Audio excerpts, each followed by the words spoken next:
Right, okay, so what's in the box? I hear you ask. I hear my one subscriber ask what's in the box.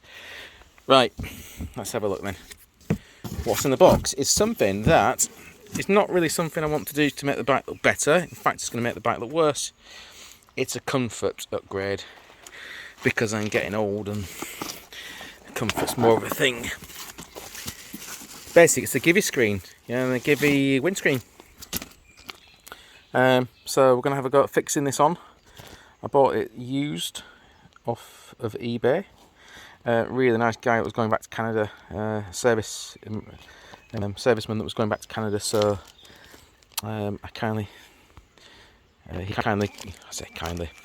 bought all the stuff off him, and he's a really nice chap. He was a kind chap. I got a bit more than, he threw about 3 extra things in. So basically this is a windscreen, and we're going to see if we can get it fitted now. Never done this before. Again, like pretty much all my projects, I muddle through and somehow learn how to do it. So, but we've got some instructions, shouldn't be too difficult. The only problem I've got is that when it goes on the bike, when it goes in my bike shed, I might struggle to get it in, so I'm a bit worried that it won't fit in the bike shed, so I don't really know how easy or otherwise it's going to be to sort of clip it off just to store the bike. Probably not easy at all. I got me a man, but there's just one problem. Well, he works 9 to 5 and he's a hell of a guy, but he's shitting his pants at work. So the first step is to attach this bracket, and it goes on the handlebar clamp here. So basically to undo these 2 bolts. In my case, I've had to take my tiny tack off because it was velcroed on there. Basically that's going to sit on there like that, so we need to take these off and pop that in and pop the bolts back in. So right, yeah, so this is 17mm. I'm just put something, in this case bubble wrap, put a sheet or something over the tank. Last thing you want to do is swing a span around and dig your tank. So yeah, let's get that off first.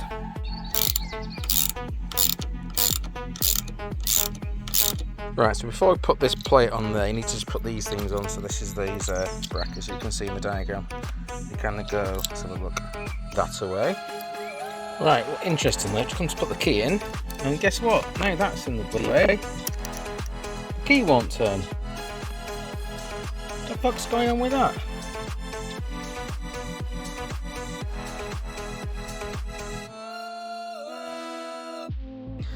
So the Allen key head on that side, and then there's a nylock on the back. The washer. So get that loosely on. There's actually some bars as well. So it should be these things. Let's have a look what we got. On mine, I'm finding it easier to just do one side at a time. So I took one out basically, and then put that in, nipped it up, and then do a second one, just so the handlebars are pretty much where they were before.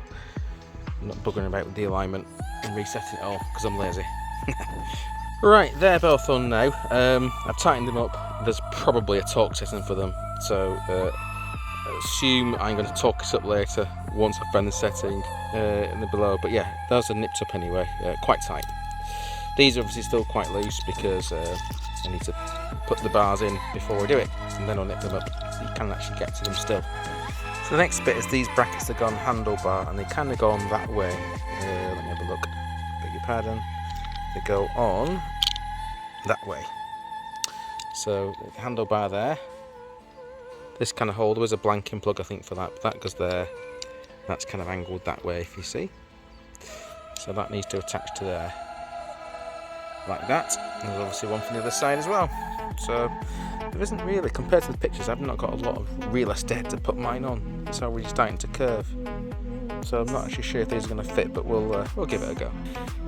So I think the first snag is this is not going to go on proper. This is got fouling on the cylinder,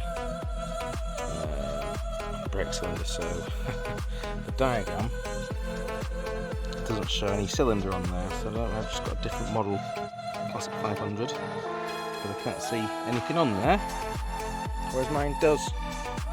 So that's a load of bollocks. It's not going to fit. I'll put it on like that and see if it does fit, but I'm pretty sure it's going to be sort of that way. but we'll give it a go. Right, mine was second hand, so this has already been done for me, but as you can see, these things sort of popping on. I don't think it's very difficult to figure that out. But that's what they look like. I'll show you the screen that way. One up and one down on each side. Right, so now I've just popped this screen on. It's just a matter of sort of loosely, very loosely fitting it, getting it roughly right, and then I'll nip it all up.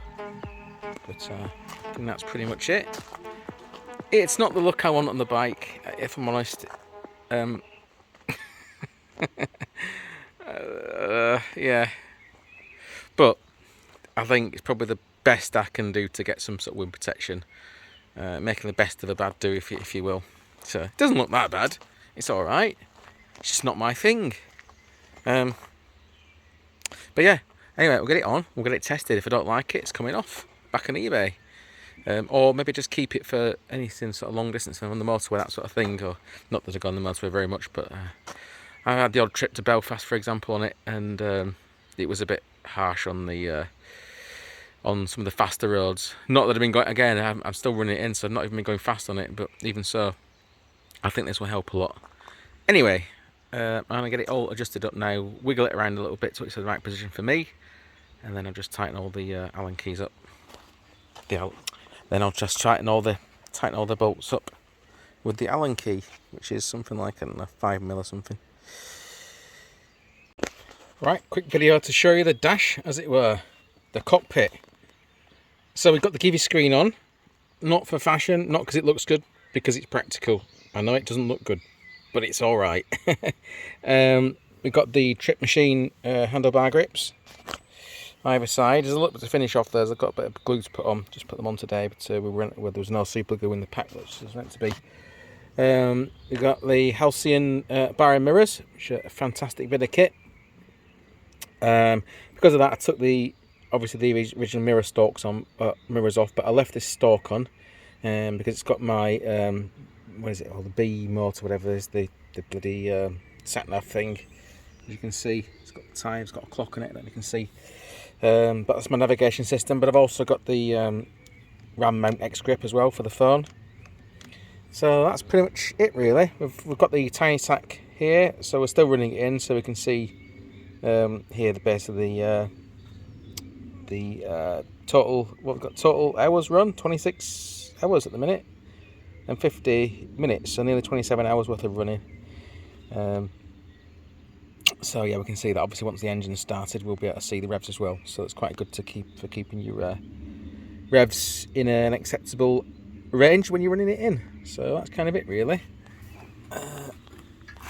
On the front, we've got the it's not really the cockpit, is it really, but we've got the mesh grille as well on the light with the peak. So yeah, just a couple of little additions today that we've done to the bike. So yeah, right, time to go for an evening ride, I think, now before the sun goes down. It's still nice blue sky, still some riding of the day left, I think, still some riding hours left.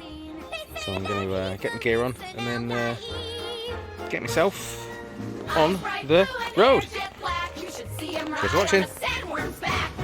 Problem 2. We love you all at Trade.